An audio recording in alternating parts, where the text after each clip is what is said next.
Hey everybody, Trey here. Welcome back to another video. Back with yet another forecast discussion on this pretty incredible stretch of significant severe weather events that we've had the past several days. We have another one today, level 3 out of 5, enhanced risk from the SPC from East Texas all the way up into western Tennessee. Places like Lufkin, Alexandria, Shreveport, Jackson, Greenville, Memphis, Jackson, Tennessee, up toward Nashville, all in the level 3 out of 5 enhanced risk with a slight risk extending all the way up into southern Ohio, southeast Louisiana, southern Mississippi, back toward the Houston, Galveston area of Texas. All hazards on the table once again for today. 10% hatched risk for tornadoes from East Texas all the way into that western Tennessee corridor, Jackson, Memphis, Greenville, Jackson, Mississippi, Alexandria, Shreveport, Lufkin, in that 10% hatched risk for tornadic activity. 2 and 5% risks extending all the way up into the Midwest and almost the Northeast. There, 2% extends all the way up into Pennsylvania and West Virginia. So a widespread tornado risk, best chance for a significant tornado in that yellow stippled region there. Large hail also going to be a threat, particularly as the storms start to reinvigorate themselves this afternoon. 30% hatched area for significant severe hail, perhaps in excess of 2, 2.5, 3 inches in diameter in that red stippled region there. And then damaging winds going to be a threat, 30% risk for damaging winds in the red shading there. So all hazards are on the table for today. Thankfully, after today, we start to wind this really incredible severe weather sequence down a little bit. Tomorrow, the risk should persist, perhaps in just a low-end capacity in the slight risk region there from far southeast Louisiana into southern Mississippi, much of Alabama, Florida Panhandle, western Georgia, including Atlanta, Columbus, Dothan, toward Birmingham, Mobile, Gulfport, in the slight risk for tomorrow. 5% risk for tornadoes, some damaging winds also possible. Large hail not expected to be a threat tomorrow. Very low-end risk for the following day on Monday as the storms finally move out, and then we should see a little bit of a break for the next few days. Could see some severe weather return toward the end of the week, but overall, this severe weather sequence will come to an end over the next couple of days, thankfully for everybody, forecasters, meteorologists, and the folks in these areas. So it's been quite the stretch, but we've got a little bit more to go before we end this severe weather sequence off. Also wanted to mention the continued flash flooding and excessive rainfall risk, high risk level 4 out of 4 from the Weather Prediction Center in the pink shaded region there, so southwest Arkansas all the way up into northwest Mississippi, western Tennessee and Kentucky, far southern Illinois and southeast Missouri toward the Boot Heel in the level 4 out of 4 high risk with a level 3 out of 4 moderate risk extending all the way up into the southern portions of the Midwest. There has already been quite a bit of rain that has fallen, lots of flooding already so far, and there's only going to be more today as storms continue across these areas in a training fashion. So the quantitative precipitation forecasts have certainly verified so far out in a lot of these spots. We're only expecting to get more today as a lot of convection is expected to train along and north of our frontal zones for today. So that is going to be a continued issue. We start to see a drop off in that, slight risk tomorrow in the flooding threat for Sunday, and then Monday we start to see things really take a dive toward the quieter side. So that is a good thing, but today we've got a little bit more of that heavy rainfall to contend with and that continued, perhaps life-threatening catastrophic flash flooding threat for today. All right, let's take a look at the severe side of things for today. This is what's going on as we speak. This is the current mosaic radar imagery. Quite a bit of convection ongoing out here across the Arklatex down into East Texas from our overnight kind of complex. Lots of storms fired there in southwest Texas with some large hail and damaging winds. And they've since kind of congealed into a line, continued into the morning hours today. And they will persist into the afternoon. Especially down here on the southwestern flank. We're watching that for renewed development going into the afternoon hours as this line moves into East Texas, into Louisiana, southern Arkansas, and we should see a reinvigoration of convection this afternoon. And this may be kind of our main round of storms, but we are watching a fairly pristine warm sector once again. You see here, there is our convection back to the west, but out to the east of that, the warm sector pretty pristine at this point, pretty unsullied. You can see the low-level southerly flow in the warm sector continuing to pump that moisture northward thanks to a continued strong low-level jet. So the warm sector is fairly pristine. We are going to be watching that area for the potential for prefrontal discrete supercells today, although we should have our main risk reside along the frontal zone back to the west with this ongoing convection that should reinvigorate itself going into the afternoon. Here's our current 500 millibar map from the SPC mesoanalysis page. Very deep digging trough here out down into western and central Mexico, off into Texas. That stronger flow associated with this trough starting to impinge upon South Texas. A little bit of a jet streak here, southern Oklahoma into North Texas as well. That is likely allowing this convection to persist this morning as it kind of rounds this broad ridge that has just been sitting here over the south, off the southeast coast. We will see a degradation of the ridge today as this trough starts to move in. That's partially the reason why we're going to see a more quiet period, just even if it's a little bit on the shorter side, but a quieter period after these next couple of days as this persistent ridge breaks down, which has been allowing these troughs to just kind of come up and over this ridge right into the Midwest, Mid-South, Southern Plains, and Southeast. And that's why those areas have been pummeled over and over again in this stretch with this ridge just kind of blocking things from making eastward progress. But that is going to break down, this trough going to move off to the east, allow the threat to persist into the next couple of days, and then we will be done with this sequence for good. As far as the positioning of this trough, it is a little bit farther west than I would like here for a severe weather event. The main jet streak with this trough that is going to be of impact for our event today is likely this one back in here, rounding the base of the trough as we speak. Still a little bit farther off to the west, so it may be a little bit more on the slow-moving side, not quite in an optimal position to provide for really robust, discrete convective activity. More so, we're going to just remain in this broad southwesterly flow out ahead of the exit region of the trough. Fairly meridional flow here, and that's going to be very impactful in the overall storm mode today. We go down to the surface here.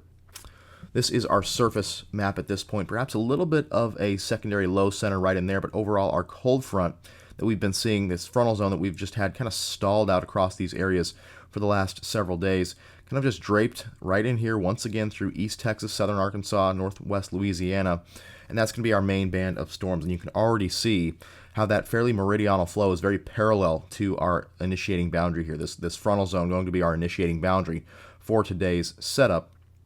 And that will allow for more of a messy storm mode. Once we go through some model data here, we get our nice COD, College of DuPage products. They can allow us to draw in the dry line and then kind of compare the shear vectors.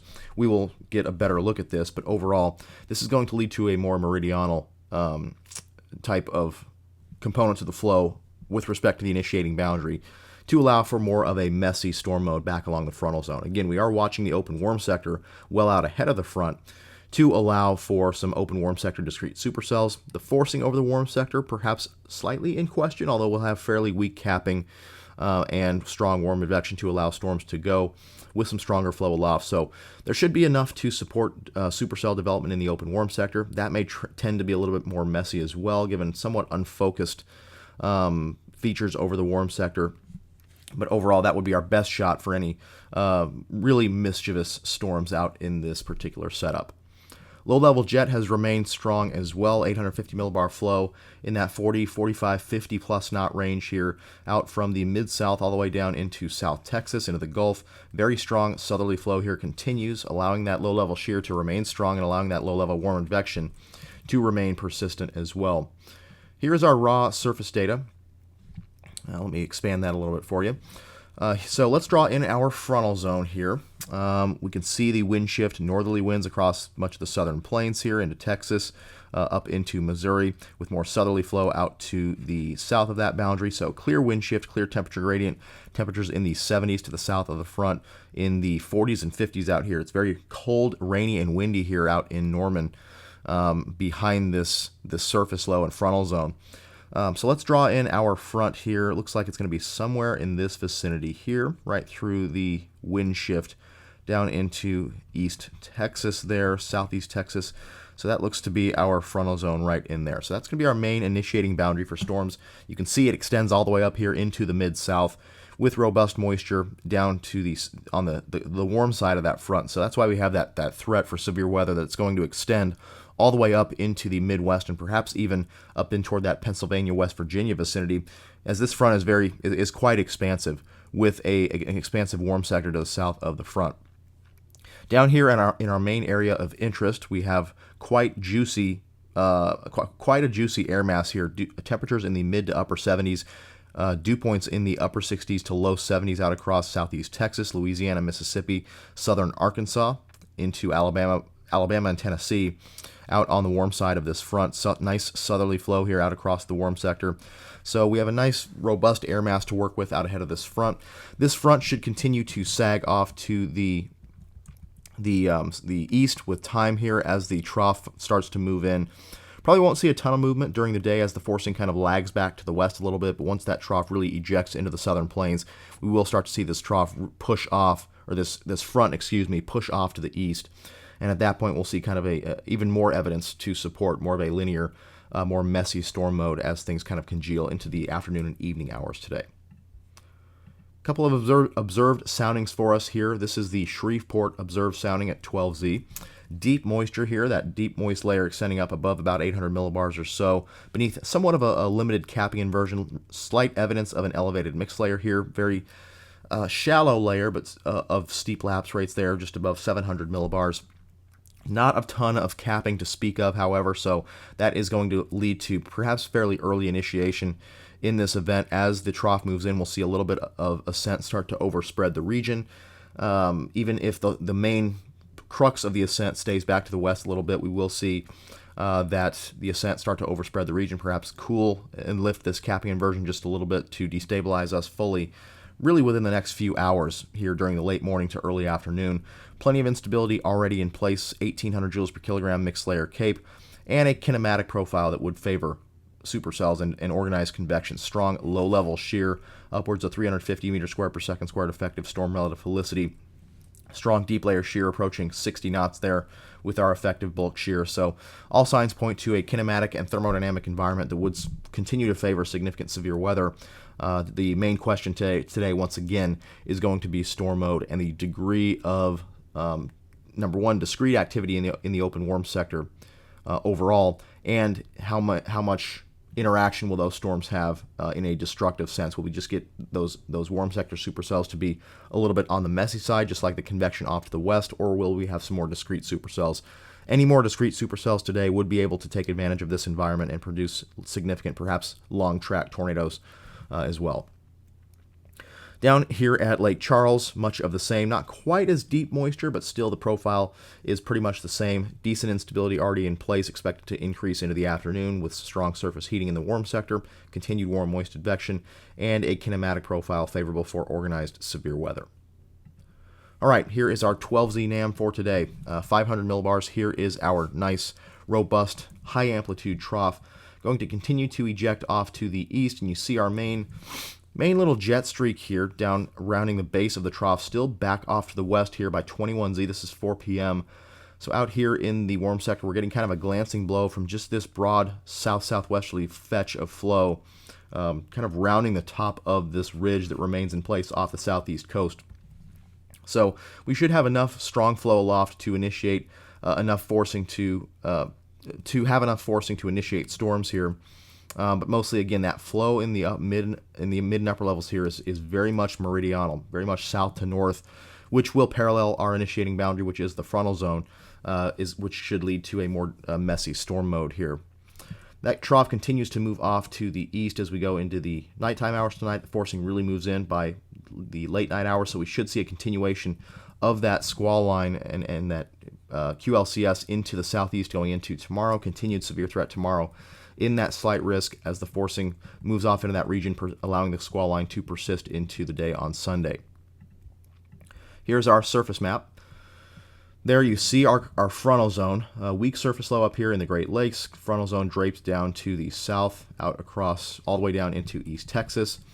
That should focus our storms for today. And you see that warm sector remains in place through the day, and then kind of as we go into the evening, that front really pushes off to the east going into tomorrow morning, which should promote even more of upscale growth with this setup. Let's look down here at our moisture. So you see very robust moisture to the south of the frontal zone here. I'll draw it in. There are our initiating boundaries. And before we go into an analysis of the low level moisture here, just quickly, you see our frontal zones there and our shear vectors very much parallel to our frontal zones, almost purely parallel to the frontal zones, which should lead to pretty rapid upscale growth, a very messy storm mode. Again, out in the open warm sector would be your best bet for discrete supercells, but overall, very much boundary parallel flow and shear vectors there, leading to more of a messy storm mode and lots of storm interactions today. So going back to our moisture here, you see that moisture front kind of just sags off to the east. The northern portions of that front really shift off to the southeast with quite a bit of cold air on the backside. We're actually expecting a little bit of snow here in the central and southern plains going into this evening as that colder air continues to surge down to the south, which will continue to push this boundary down to the south. More of our the portion of the boundary here in Texas will not move quite as fast, it looks like, but still will start to surge off to the east, especially as we go into the overnight hours tonight into tomorrow morning. But that eastward progression will foster an initiation of storms going into a reinvigoration of storms along that front, going into the late morning to early afternoon hours as we fully destabilize, and then things start to surge there going into the evening hours tonight. 18Z, let's take a look at some soundings here across the region, one across the Mississippi River Delta there on the Arkansas-Mississippi border, and then one down here in western Louisiana, west of Alexandria. So here's our profile, 18Z, 1 p.m. Central Daylight Time. Decent instability here, 2,500 joules per kilogram mixed layer CAPE. Somewhat on the skinny side, not all that thick of an instability profile here, but still more than adequate. 84 over 71 at the surface. Good moisture there in the low levels, with strong veering and strengthening of the winds with height, over 300 meters squared per second squared. Effective storm relative helicity would foster that tornado threat, and any significant more discrete supercells would pose that significant tornado risk. Then we go off to the south there, low-level jet and low-level flow a little bit stronger. So low-level shear is a little bit stronger there, stronger clockwise curving of those low-level photographs with decent instability, again still on the meager side with low-level instability given fairly saturated profiles there, weak lapse rates in the low levels. So that could be one mitigating factor as well, just somewhat limited low-level thermodynamics here with this setup. But overall, enough instability to support robust storms here with a kinematic profile that would support damaging winds and tornadoes. Moving on to 21Z. Take a couple of soundings here in kind of the same areas. So here is down in Louisiana. Once again, adequate instability, strong low-level and deep layer shear, so not much change there. So we just continue to have this profile which will favor all hazards, including damaging winds and tornadoes, with this convection. Again, very broad warm sector, so you always have to watch out for discrete warm sector supercells if any confluence bands can get going, and we could see some open warm sector activity. Question is, how robust will it be with somewhat skinnier instability profiles? Somewhat limited low-level thermos may keep the threat at bay ever so slightly, but if any supercells can get going in the open warm sector ahead of the main frontal convection here, then we should see those have the greatest threat for significant tornadic activity. Let's take a look at some cams here real quick to end off our forecast. And just one quickly here, you'll see the warm sector kind of decreases in size going into the evening hours. This is at just after midnight tonight, but the profiles remain favorable for significant severe weather with strong low-level and deep layer shear, although instability does get sapped a little bit. So we'll see a continued threat for damaging winds and a few tornadoes embedded within the line here as we go into the evening and nighttime and overnight hours tonight into Sunday morning. Some cam data here. This is the 12Z HER. You see all that convection along and north of the frontal zone this morning. That will continue going into the afternoon out along that front all the way up into the mid-south. Lots of activity, then all the way down along the line. Most of this activity has been on the cool side of the front so far, what we call anafrontal. So it forms along the front, then quickly moves to the cold side of the front. That is expected to change as we go into the afternoon. We will see more of that convection remain along the frontal zone there, out across East Texas into Louisiana, southern Arkansas, northwest Mississippi. We do see some evidence of some confluence bands out here in the open warm sector with some robust updrafts along them. So we'll have to watch those very closely. One down in here out across Louisiana. If supercells can sustain and mature along those confluence bands, those would have the greatest risk for significant severe weather. But mostly just a line of storms here with some embedded rotation, embedded circulations, strong damaging winds here, moving into the southeast going into tomorrow morning. All right, WRF ARW model here. Lots of convection going into the afternoon. Decent amount of antifrontal convection there this morning, but then things kind of catch up to the front. Not much robust warm sector activity with this particular model run, mostly just a robust QLCS with some bowing segments in there, some embedded circulations, and some damaging winds there. NSSL WRF. And much of the same here. Lots of convection there along the front. Much of the same, kind of a bowing segment up here, modeled in multiple models now in Tennessee into northern Missouri, or Mississippi, excuse me, which would favor a damaging wind risk there. But mostly just a squall line here moving out across the southeast. But any supercells that will fire ahead of that will have that greatest all hazards risk. So that is today. Very quick look at tomorrow. Once again, we will see this this squall line as the forcing moves in. The moisture warm sector remains inland here, so we'll have a persistence of the convection in a squall line fashion there into tomorrow morning, into the afternoon. Warm sector will remain favorable for severe storms. Damaging winds and a couple of embedded tornadoes are possible tomorrow as low-level shear remains pretty strong. Instability somewhat sapped tomorrow, but low-level shear should allow for a line of storms to continue through parts of Mississippi, Alabama, into the Florida Panhandle, into Georgia, going into the afternoon and evening tomorrow, as our low-level and deep layer wind profiles remain favorable for severe weather. So that is going to do it for this video. I'm going to say this will be the last video of this little sequence here. Tomorrow just doesn't look like it will warrant a video at this point. Again, keep in mind that we will have that threat from today persisting into the morning and afternoon tomorrow across the southeast states. But it'll be more of a squall line in a low instability type of environment. So just some damaging winds and a few embedded tornadoes are possible tomorrow. But today is going to be the last really significant day of this stretch, with the SPC having an enhanced risk, level 3 out of 5 here in the orange shaded region, East Texas, into Louisiana, Arkansas, Mississippi, northwest Alabama, western Tennessee, Lufkin, Alexandria, Shreveport, Jackson, Mississippi, Greenville, Memphis, Jackson, Tennessee, up toward Nashville, in that level 3 out of 5 risk, with a slight risk extending all the way up into the mid-south, into the southern portions of the southeast, southern Ohio, Kentucky, there, Bowling Green up toward far southern Ohio, with a marginal risk extending up into West Virginia, Ohio, Pennsylvania, Maryland, there. But the main threat going to be there in the southeast U.S. and the mid-south. Strong tornadoes are possible today, although the storm mode should preclude a greater threat. 10% hashed risk there in the yellow stippled region from Tennessee down into East Texas. So strong tornadoes certainly a threat today, with especially any more discrete supercells in the open warm sector. But overall, the storm mode should preclude that. More of a messy storm mode is expected for today. Damaging winds also going to be a threat as that squall line really gets going this afternoon and evening. And then large hail with any more discrete supercells here, especially even if the storms are antifrontal initially, moving to the cold side of the front, that will make them elevated, which is more optimal for hail production. So large hail is a threat for today, along with the other threats as well.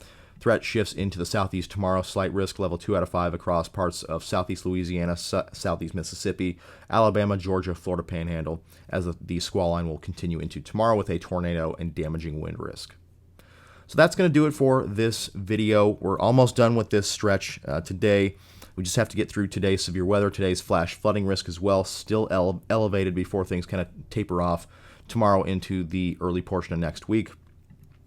And then we will have a little bit of a break. But today, some robust severe weather is on tap. So folks in these areas here, particularly the orange shaded region, have multiple ways of receiving warnings, and we'll get through this just fine. So with that, thank you for watching, and we will see you in the next video.